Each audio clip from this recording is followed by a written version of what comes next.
प्रहसन्नीव भारत सेनायारुभयर्मध्ये विषीदन्तमिदं वचः। অনুবাদ। হে ভরত বংশোদ্ভব ধৃতরাষ্ট্র, দুই পক্ষের সেনার মধ্যস্থলে বিষাদমগ্ন অর্জুনকে ভগবান ঋষিকেশ প্রসন্ন হাস্যে এই পরবর্তী শ্লোকগুলোর কথা বলছে, এই কথাগুলি বললেন। তো প্রহসন্নিভ মানে একটু হেসে, খুব হেসে নয়, অর্থ হাসি নয়, হালকা হেসে, লোকে কটাক্ষ করে যেমন হাসে সেরকম করে হেসেই ঋষিকেশ এই কথাগুলো বললেন। ঋষিকেশ কেন বলেছে? ইন্দ্রিয়কে যিনি জয় করেন তাকে বলে ঋষিকেশ। তো যেমন নিজের ইন্দ্রিয়কে জয় করেছেন তেমনি অন্যের, আমার ইন্দ্রিয়তে আমি কি চলছে সেটা আমি জানি, কিন্তু অন্যের ইন্দ্রিয়, সমস্ত ইন্দ্রিয়তে কি চলছে সেটা জানাটা ভগবানের কাছে কিছুই নয়। তো সেটা উনি জানতে পারছেন। উনি অর্জুনের এই যে মনের ভাব বারবার চেঞ্জ হচ্ছে সেটা দেখি এবং তার সাথে আরো একটা বিশেষ বিষয় দেখে উনি হাসলেন, কৌতুক হাসলেন। কেন?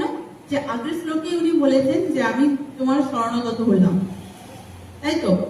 8 নম্বর শ্লোকে বলেছে আমি তোমার শরণাগত হলাম, আমি তোমার শিষ্যত্ব গ্রহণ করলাম। আবার পরের শ্লোকেই উনি বলছেন আমি যুদ্ধ করবো না। যদি কেউ শরণাগত হয় তাহলে আমি যুদ্ধ করবো না, সে আমি কি করবো না তার অধিকার তাকে থাকে না শরণাগত হয়ে গেলে। তো উনি সেই জন্য ওরকম করে একটু কৌতুক হেসে পরের কথাগুলো উনি বললেন। পরের শ্লোকে বলছে 11 নম্বর শ্লোক, অশত্রন্নম্বশোচস্তম প্রজ্ঞাবাদংশ্চ ভাষসে গতাসু না গতাসুশ্চ নানুশোচন্তি পণ্ডিতঃ। শ্রী ভগবান বললেন, যাদের জন্য শোক করা উচিত নয় তাদের জন্য তুমি শোক করছো, আবার পণ্ডিতদের মতো কথা বলছো। কিন্তু পণ্ডিতগণ মৃত বা জীবিত কারোর জন্য শোক করেন না। তো এখানে শ্রীকৃষ্ণ সেটাই বলছেন যে যাদের জন্য শোক করা উচিত নয়। দুটো জিনিস আছে, একটা শরীরই আর একটা শরীর। শরীর হলো হয় তার হবে, জন্মেছে যে তার মৃত্যু হবেই, যে আমাদের এই শরীরটা মৃত্যুর পর আর থাকবে না। কিন্তু শরীরই যেটা শরীরকে ধারণ করে রয়েছে আত্মা, তার তো ক্ষয় নেই। সেই একদিন বলছিলাম না যে গীতাতে এটা বলা হয়েছে যে মানুষের জন্ম মৃত্যু শুধুমাত্র ড্রেস চেঞ্জের মতো, একবার জন্ম নিল আবার মৃত্যু হলো, আবার জন্ম নেওয়া একটা পোশাক পরিবর্তন আমরা যেমন করি সেই রকম। তো তার তো ক্ষয় নেই, আত্মার ক্ষয় নেই। অর্জুন সেগুলোর কথা বলছে। কিভাবে বলেছে? যে যদি যুদ্ধ হয়, যদি আমাদের কুল ক্ষয় হয় তাহলে কুলে কেউ বাতি দেওয়ার থাকবে না, বা শ্রাদ্ধ তর্পণ, কুলে বাতি দেওয়ার কথা অর্থাৎ শ্রাদ্ধ তর্পণ এগুলো করার মধ্যে কেউ বেঁচে থাকবে না। তারপরে কি হবে? কুলক্ষয় হলে মেয়েরা ব্যভিচারিণী হয়ে যাবে, সন্তানরা তাহলে ঠিকঠাক বংশোদ্ভূত হবে না, এবং তাদের মধ্যে শ্রাদ্ধ তর্পণ এসব করার কোনো ইচ্ছা আকাঙ্ক্ষা কিছু থাকবে না। ফলে পুরো কুল নরক হয়ে যাবে। পুরো একদম শাস্ত্রজ্ঞ পণ্ডিতের মতো কথা বলছে অর্জুন, যে এগুলো সব হয় উনি জানেন। তাহলে তো ওনার এটা জানা আরো বেশি উচিত যে শরীর আর শরীরের বিষয়টা, আত্মার যে ক্ষয় হয় না, দেহটার ক্ষয় হয়, দেহটা চলে যাবে। দেহটাতে কি আটকে থাকে, দেহটাতে আটকে থাকে পণ্ডিতের উচিত। পণ্ডিত কি? যে প্রাজ্ঞ প্রজ্ঞা যে লাভ করেছে তিনি পণ্ডিত, তিনি সত্য আর অসত্যের মধ্যে তফাৎ খুঁজে পেয়ে গেছেন। সত্যকে সত্য বলেই জানেন, অসত্যের তফাৎ বলতে কি? আমরা অনেক সময় বুঝতে পারি না কোনটা সত্য কোনটা মিথ্যা। সত্যকে সঠিকভাবে যদি সত্য বলে চিনে নিই তাহলে আর দ্বন্দ্ব কোনো কিছু থাকবে না। যদি এখনো সেটা দ্বন্দ্ব আছে তার আমি সত্যিটাকে চিনতে পারিনি। কিন্তু যিনি চিনতে পেরে গেছেন তাকে পণ্ডিত বলে। তাহলে যদি পণ্ডিতের মতো কথা সে বলছে তাহলে আবার সে ওইটা নিয়ে অনুতাপ করছে কেন? আমাদের চলছে সাংখ্যযোগ 2য় অধ্যায়, তার 9 নম্বর শ্লোক পর্যন্ত কালকে হয়েছিল, যেখানে সঞ্জয় বললেন যে ধৃতরাষ্ট্রকে বলছেন যে নিদ্রাজয় অর্জুন ভগবান গোবিন্দকে আমি যুদ্ধ করব না এটা বলে চুপ করে গিয়েছিলেন। আজকে আমরা 10 নম্বর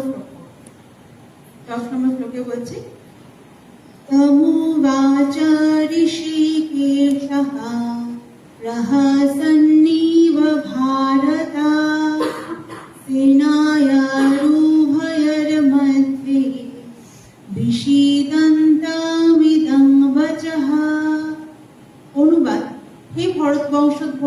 ধৃতরাষ্ট্র দুই পক্ষের সেনার মধ্যস্থলে বিষাদমগ্ন অর্জুনকে ভগবান ঋষিকেশ প্রসন্ন হাস্যে এই মানে পরবর্তী শ্লোকগুলোর কথা বলছে, এই কথাগুলি বলবেন।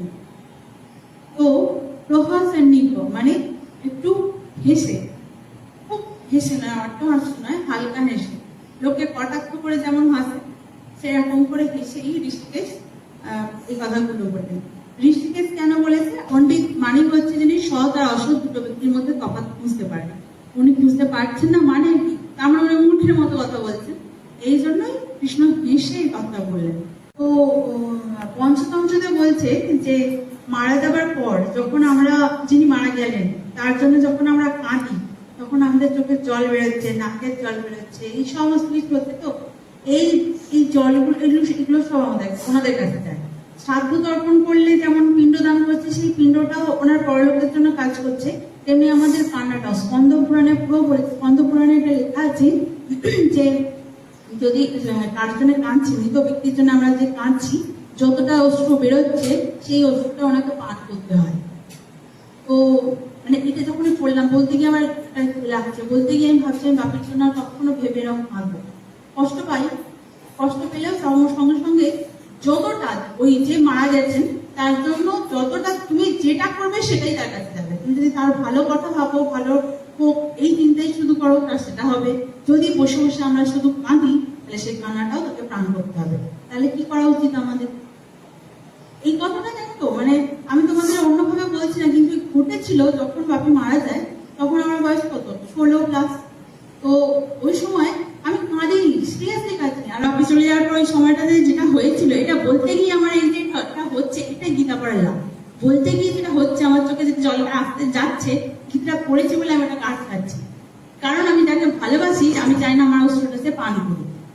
তো কারোর জন্যে আজকের পর থেকে যিনি চলে গেছেন তাদের জন্য দুঃখ করে আর কাঁদবে না। এই পরিস্থিতিতে আমি একটা কথা বলি, পিতাজি যখন মারা যান, মানে গুরুজির বাবাকে আমরাও পিতাজিই বলতাম। তো গুরুজির বাবা যখন মারা যান, তখন আমি আশ্রমেই আছি, আর আমার একটা কোর্স আছে, অ্যাডভান্স কোর্স চলছিল। তো গুরুজি সবাইকে সৎসঙ্গে এসে বলে দিলেন, কেউ কিন্তু কাঁদবে না, কেউ কাঁদবে না, এই মৃত্যুটা একটা উৎসব। গুরুজি এমনিই বলেন যে লাইফ ইজ এ সেলিব্রেশন, জীবনটাই একটা উৎসব, প্রতিদিন এটাকে পালন করা উচিত উৎসব হিসেবে। আর দেখো আমাদের আশ্রম মধ্যে তাই হচ্ছে, আমরা প্রত্যেকটা দিন কি সুন্দরভাবে উৎসবের মতো পালন করছি। তো গুরুজি সেটাও বলেছেন যে মৃত্যুটাও একটা উৎসব, এটাকে উৎসবের মধ্যেই পালন করো। এমন নয় যে নাচানাচি করছো, সেটা মারা গেছে সেটা নিয়ে সেটা হাস্যকর ব্যাপার হবে, সেটা নয়। কিন্তু মারা গেছে এটা একটা ঘটনা, জন্মাচ্ছে এটা একটা ঘটনা, মানে কোনোটাতেই অতিরিক্ত সুখী আনন্দ আর কোনোটা একটুতেই অতিরিক্ত ভেঙেও পড়বে না। একটা গল্প বই আছে, বইটা একটি লাইব্রেরিতেও আছে, তোমার চাইলে পড়তে পারো। কিশোর সম্ভার বলে একটা বই আছে, মৃত্যু রহস্য বই আছে, মৃত্যুর পরকারে আছে, দারুণ বই ওইগুলো। দেবযান একটা দারুণ বই। ওই বইগুলো পড়লে ওই পরর লোকে গিয়ে কি হয় সেগুলো জানা যায়। অদ্ভুত ব্যাপার। আর বাপির সাথে ঠিক ঘটেছিল, আমি তোমাদের আরেকটা ঘটনা বলি। বাপি তখন হসপিটালে চিত্তরঞ্জনে ভর্তি, মানে একদম শেষ পা, হ্যাঁ কাটাকাটি হয়েছিল, ওর শেষ পা। একদিন মানে বাপির কন্ডিশন এমন ছিল যে ডাক্তার ব্লাড টানতে পারছে না। ওই থেরাপিস্ট এসেই বারবার মানে বোন ম্যারাতে এই জায়গাটা মারাত্মক ভাবে মাসাজ করে করে করে ব্লাড নিচ্ছে, এরকম অবস্থা হয়ে গেছে। মানে কিরকম খারাপ অবস্থা বলছে। তো একটা দিন হয়েছে একদম নেই, আর নেই, এরকম খানিকক্ষণ নেই। এবার সেই পুরো ওদের একদম এমার্জেন্সি সিচুয়েশন ক্রিয়েট হয়ে গেছে, আর মা সমানে বসে জব করে যাচ্ছে, এরকম সিচুয়েশন। কিছুক্ষণ পর ডাক্তারদের তো কামান, কিছুক্ষণ পর ফিরে গেছে। যখন এসেছে তখন বাপি বলছে যে তোমরা আমাকে এরকম ফিরিয়ে আনলে কেন? যেখানে চলে গেছিলাম এই কথা কোট আন কোট বলছিলাম, বাপির মুখের কথা একদম এটা।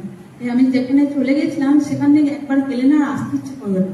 কত সুন্দর জায়গা, কত ফুল, কত সুন্দর জায়গা, আর গেলে আসতে ইচ্ছে করবে না। এই কথাটা শুনেছি মায়ের মুখে, আমি তখন ছিলাম না সামনে। মাকে বাপি এই কথাটা বলছে, মা সামনেই ছিল। আর তারপরে যখন বইটা পড়লাম, ওই দেবযান মৃত্যু রহস্য বইটা পড়লাম, কিশোর সম্রাট আগেই পড়েছিলাম, একদম ওই ধরনের ঘটনা লেখা আছে। কি হয় মানে ওইসব জায়গাগুলো অনেক লোক, সে লোক মানে বোঝার মতো ক্ষমতা আমাদের নেই, কিন্তু পড়লে জানতে পারবো কি হয়। এই যে আমরা যত কাঁদছি, যত ভাবছি, ধরো একটা দিন কেউ নেই আমার সামনে বসে। তখন আমি বাপির কথা ভাবছি, বসে বসে 1 ঘন্টা 2 ঘন্টা ধরে যদি ভাবি, ওই আত্মাটাকে আমি আকর্ষণ করছি, ওই আত্মাটাকে এই লোকে আমি নামাচ্ছি। আমি জানি না, আমি না জেনেই নামাচ্ছি, চিন্তা করছি মানে আসতে বাধ্য, সে আকর ম্যাগনেটের মতো, চুম্বকের মতো টানতে হয়। কিন্তু ওই যে আসছে না, আসতে কি ওই আত্মার প্রচন্ড কষ্ট হয়, সেটা ওই বইটাতে লেখা আছে। যে ওই লোক চেঞ্জ করে যে আসা, সেটা প্রচন্ড কষ্টের ব্যাপার। তাহলে আমি যাকে ভালোবাসি তাকে এত কষ্ট কেন দেবো? এইগুলোই জন্য সত্যি আজকে এই গীতাটা পড়া বা বলতে যাওয়ার মধ্যে আমার যেটা হলো যে আমি আর একটা করবো। অনেকে বলে যখন মারা যায় সামনে সবসময় থাকতে, আমরাও যখন যেতে পারবে, হ্যাঁ যেতে পারবে না, একদমই তাই। তার জন্য যত শোক করবো তখন, কারণ যে দেশে একদিন বুদ্ধের কথা বলেছিলাম, মনে আছে যে বুদ্ধকে বলেছিল যে তুমি আমার বাবার শ্রাদ্ধ তর্পণের ওইসব করে দাও, অন্য ভালো লোকে চলে যাবে। তখন উনি বলেন যে যেমন, তো যে যেমন কর্ম করেছে সেই কর্ম অনুযায়ী তিনি সেই লোকে যান। আমরা যত ভাবছি টেনে রাখছি, সেই আত্মার ক্ষতি হচ্ছে আত্মা। তো যাই হোক, থাকবে গুরুর ব্রহ্মা গুরুর বিষ্ণু গুরুর্দেব মহেশ্বরঃ গুরুর সাক্ষাৎ পরম ব্রহ্ম তস্मै শ্রী